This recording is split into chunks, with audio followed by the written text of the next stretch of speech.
وَاعْتَصِمُوا بِحَبْلِ اللَّهِ جَمِيعًا وَلَا تَفَرَّقُوا، اللہ کی رسی کو مضبوطی کے ساتھ مل جل کر تھام لو، اس سے چمٹ جاؤ، تفرقے میں نہ پڑو۔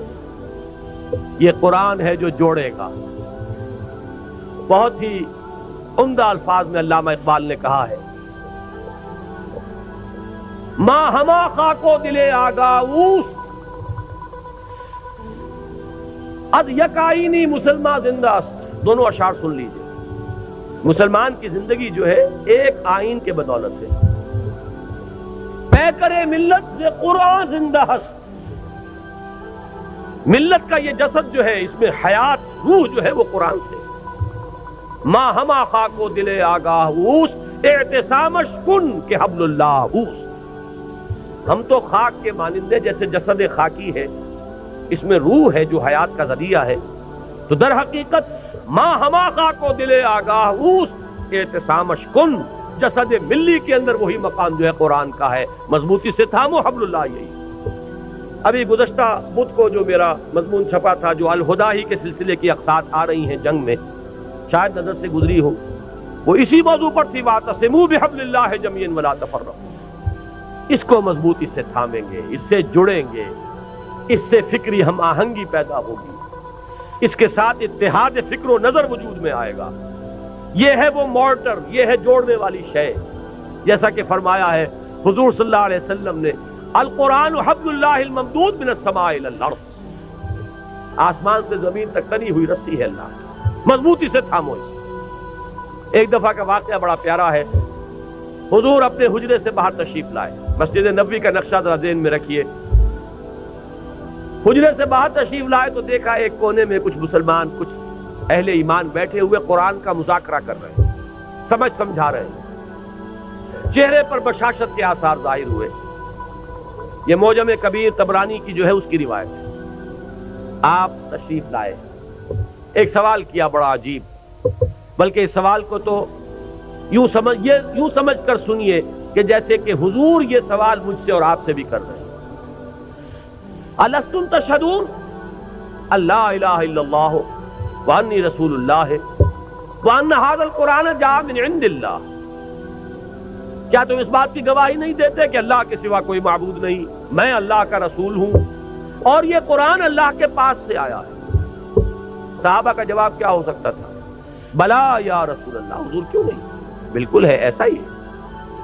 اب آپ نے فرمایا فابشروا، بشارت حاصل کرو، خوشیاں مناؤ، فإن هذا القرآن طرفه بأيديكم وطرفه بيد الله، اس لیے کہ اس قرآن کا ایک سرا تمہارے ہاتھ میں ہے، ایک سرا اللہ کے ہاتھ میں۔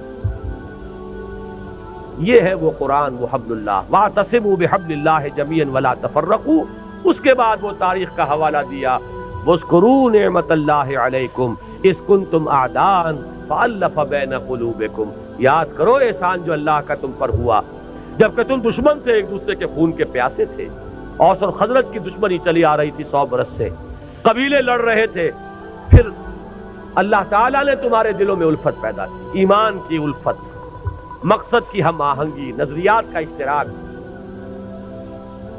وَكُنْتُمْ عَلَىٰ شَفَا حُفْرَةٍ مِّنَ النَّارِ، جب بھی ان الفاظ سے گزرتا ہوں ایسے محسوس ہوتا ہے جیسے ایک حدیث میں الفاظ آئے، فیہ ذکرکم، یہ جو قرآن ہے اس میں تمہارا ذکر ہے،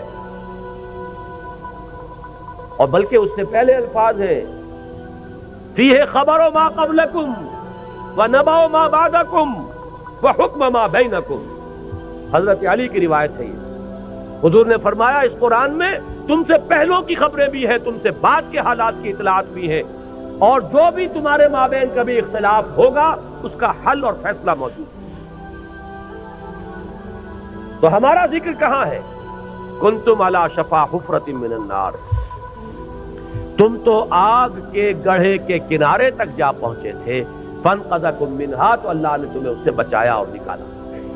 آج جو حالات پاکستان کے، جس کا تھوڑا سا نقشہ میں نے کھینچا تھا، زیادہ تفصیل میں جانے کا وقت نہیں ہے، میرا جو نقطہ نظر ہے میثاق میں اس ماہ کے پرچے میں وہ آ چکا ہے تفصیل سے، لیکن یہ کہ ذرا بھی آنکھ کھلی ہو، شعور کی آنکھ، اور حالات کا کوئی مشاہدہ ہو رہا ہو، تو یہ بالکل رائٹنگ آن دی وال کی طرح یہ حالات سامنے موجود ہیں۔ ہم آگ کے تباہی کے گڑھے کے کنارے تک پہنچ چکے ہیں۔ اللہ بچا سکتا ہے، اسے قدرت حاصل ہے، لیکن یہ بچاؤ ہوگا اسی طور سے جس طور سے کہ اس وقت اس نے بچایا تھا، محمد الرسول اللہ کے ذریعے سے بچایا تھا صلی اللہ علیہ وسلم۔ حضور فرماتے ہیں کہ میری اور تمہاری مثال ایسی ہے کہ آگ کا ایک الاؤ ہے، تم اس میں کود پڑنا چاہتے ہو اور میں تمہارے کپڑے پکڑ پکڑ کر گھسیٹ رہا ہوں۔ اس طریقے سے اسی نسخے کو اختیار کریں گے تو بات بنائے گی۔ وَاذْكُرُوا نِعْمَةَ اللَّهِ عَلَيْكُمْ إِذْ كُنْتُمْ أَعْدَاءً فَأَلَّفَ بَيْنَ قُلُوبِكُمْ فَأَصْبَحْتُمْ بِنِعْمَتِهِ إِخْوَانًا وَكُنْتُمْ عَلَى شَفَا حُفْرَةٍ مِّنَ النَّارِ فَأَنقَذَكُم مِّنْهَا كَذَلِكَ يُبَيِّنُ اللَّهُ آيَاتِهِ لَكُمْ آيَاتِهِ لَعَلَّكُمْ تَهْتَدُونَ۔ اس طرح اللہ تمہارے لیے اپنی آیات کی تبیین کر رہا ہے، وضاحت سے بیان کر رہا تاکہ تم ہدایت اخذ کر سکو، راستہ تمہیں نظر آ جائے، اس پر چل سکو۔ آخری آیت میں ہے وہ مقصد کا اشتراک، وَلْتَكُن مِّنكُمْ أُمَّةٌ يَدْعُونَ إِلَى الْخَيْرِ وَيَأْمُرُونَ بِالْمَعْرُوفِ وَيَنْهَوْنَ عَنِ الْمُنكَرِ وَأُولَٰئِكَ هُمُ الْمُفْلِحُونَ۔ اور چاہیے کہ تم سے ایک ایسی جمعیت وجود میں آئے، ایک ایسی امت وجود میں آئے۔ ویسے تو پوری امت کا کام یہی ہونا چاہیے تھا، لیکن اگر امت سو گئی ہو تو ان میں سے جو بیدار ہو جائیں، جو جاگ جائیں، وہ مل جل کر ایک امت ودن امت، پارٹی ودن پارٹی، بڑی امت میں ایک چھوٹی امت کی شکل اختیار کریں اور ان کے کام صرف دین ہو۔ عہد کر کے اٹھیے اگر ان باتوں کی سچائی اور صداقت کی دل گواہی دے کہ یہ تین کام ہو جائیں ہمارے مقصد، یدعون الی الخیر ویامرون بالمعروف وینہون عن المنکر، دعوت خیر، بھلائی کی دعوت۔